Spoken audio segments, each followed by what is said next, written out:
Most famous tweet was when I said depression wasn't real. And I had A-list celebrities. I had the girl from Game of Thrones. I had fucking literally A-list guys. And everyone's telling me how dangerous my mindset is.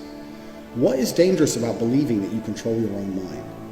Because if you implement the 4 things I've just told you, depression becomes garbage. Depression is not a thing anymore. Feeling depressed is real. You can be depressed with your situation. I just told you, number 2, get depressed. That's fine. But believing you can fix it yourself is the important key. Sitting there believing that depression is some monster from the sky that strikes your brain and now you have no control over it and you must take pills every day is the absolute enemy to a G mindset. I don't give a fuck how depressing my situation. The only person who can change it is me. The only person who can change how I feel about my situation or try and affect the situation directly is me. Even if you put me in a situation I can't change, if you put me in jail and I'm depressed because I'm in jail, I still refuse to succumb to depression. I refuse to collapse mentally and give up. I know the only person who can control my mind is me. Nobody's coming to save me. No doctor with a pill is coming to save me. Depression isn't real. Depression is a state of mind designed to motivate you to find a life that doesn't depress you any further. That's all it is. Now you have to decide, are you man enough to go and get it done, or are you going to sit around and cry? And depression, the reason I talk about depression a lot is because depression in the Western world is the cure-all. It's the cure-all excuse. This is what people are using. My life's shit because I'm depressed. No, you're depressed because your life is shit. It's the other way around. And you're refusing to acknowledge that, and you want to sit there and live a shit life and pretend that some disease has struck you. And the reason you know that's bullshit, anyone out there who's depressed, I'll tell you something, you're not depressed, you're a coward. And the reason you're a coward is as follows. You desperately try to defend this crippling ailment you have. When I tell you depression isn't real, you message me pages and pages, desperate to convince me I'm wrong, that depression is a real thing and that your life is terrible and this ailment has destroyed your life because you're desperate to defend your excuse. If depression was really terrible, you wouldn't want to defend it. If depression was really so bad and I'm telling you it's not real and I know how to fix you, and if you implement a mindset like mine, you become immune to depression. If depression was so terrible, you'd listen to me and think, I need to try what this guy does. I need to do. If he's immune to depression and it's impossible to depress him, I need to be like this man. But instead, no, you don't want to do that. You want to call me names and sit and defend this ailment because you know it's garbage. It's your excuse. It's your blanket. It's your shield. It's your excuse you get to pull out every time you look at your failure of a life. And that's why depression is absolutely and utterly not real. And anyone who's bought this course who thinks they're depressed, I'll tell you something now. Drop that coward bullshit. If you're watching this and you're depressed, drop and give me 200 press-ups. Do 200 press-ups. Look in the mirror, look in your eyes and tell yourself you're the fucking man and drop that garbage because you can get absolutely nowhere in your life if you believe in that crap. Depression absolutely isn't real. And that you're going to say this to people and they're going to fucking go nuts at you. They're going to call you arrogant. They're going to call you all the things they called me. But your life is going to be a life worth living.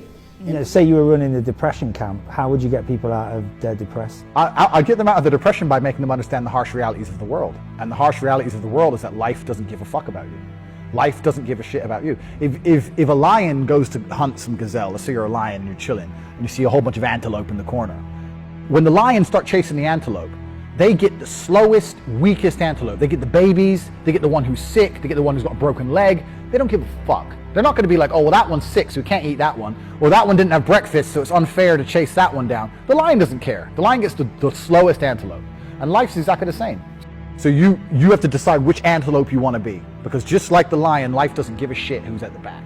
And you have to decide if you want to be at the back and hope the lion's going to feel sorry for you when it's hungry, and you can tell him all your excuses just before he rips your throat out, or you can make sure you're the one at the front by any means necessary. And that's a choice you have to make.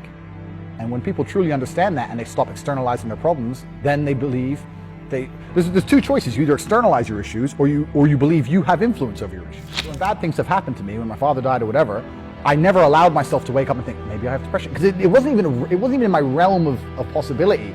It wasn't even ever in my sphere. It was like, I'm upset about this, and time's a healer, and whatever. I've got work to do. Let's get up, let's get done. And so I don't see why that's detrimental to anybody. The reason that people got so triggered and upset by what I said is because I attack their belief system. It's like attacking someone's God. It's their worldview. It shapes everything they do. Like if you believe in God or you believe in ghosts or you believe in depression, everything you do is influenced by this belief.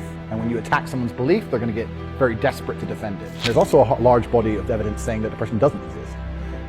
Feel free to, I don't want to quote it exactly, but I think his name's Loren Mosher. He was the head of schizophrenic research at the Institute of Mental Health. So he's like the guy. And he concluded that depression is not a real disease because in 100% of cases, there's nothing actually wrong with the brain. He says, I can't detect anything wrong with the brain. All the brain scans they show you in depressed people, you can just take a brain scan of someone having an orgasm. Those are chemicals in the brain. You can see it. That does not mean that the person's got a mental disorder. You can see the depression in their brain because they've accepted they're depressed.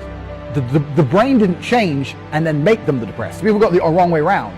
So yeah, of course, everyone feels depressed temporarily. I've been depressed. Bad things happen to everybody. We have a choice of let it consume you. How did you snap out of your unhappiness, depression? Well, I snapped out of it because I understand that this is the only choice there is.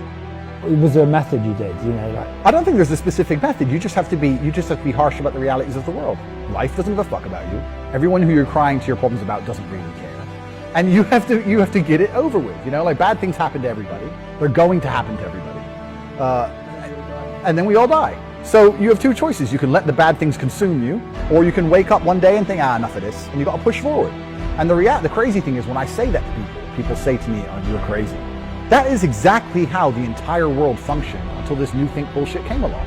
Until this new age crap came along, no one ever sat down and gave up. You look at World War II, people dying all over the place. Who gave up? Everyone just pushed, keep calm, carry on. There's bombs today, got to go to work. That's because that's how people were raised. But now this new think garbage has come and everyone tells me that I'm wrong. Well, we have a whole, you asking for the medical proof. The medical proof is the entirety of human history, where nobody ever was too depressed to work because they had to fucking eat. And people go on with things. When I was saying depression, I'm talking about the 19-year-old in their bedroom with nothing wrong with their life who's saying they're depressed. That's completely different to post-traumatic stress disorder, in my mind. Obviously, bad things can happen to people and they can affect you. Still, I believe you're a master of your own mind, but I think that's a much harder battle depending on what you went through. But it's really interesting you said that. I watched a TV show about a German girl who survived a plane crash in the 1970s in Peru. The plane blew up in the air or something, it crashed. When she was the only survivor, she woke up, she saw her decapitated mother next to her still strapped in the seat. Everyone's dead. She starts walking through the jungle trying to eat, ends up, because of her wounds, gets infection, ends up sure she's going to die, passes out in a clearing, gets saved, blah, blah, blah. And they were talking to her what happened once she'd been saved, and she obviously eventually made it back to Germany. Her family originally thought she was dead. She said, well, what happened when you got back? And he said, well, my dad tried to sell a book, but no one bought it. So he told me I had to get a job because we needed work. We needed money. So about 2 weeks later, I was working, like doing what? Oh, in a shop. And like, oh, did you go to a psychiatrist? She goes, no, we didn't do that. Like, you know what I mean? So this is one of the most dramatic things you can possibly go through. And she just went to a store, got a job, and got over it. Obviously, she had her own personal battle, but she pushed forward, and now she's doing an interview at age 80 saying, yeah, well, you just have to get on with life. So and people are going to tell me I'm wrong. I'm like, this is the evidence that it is possible.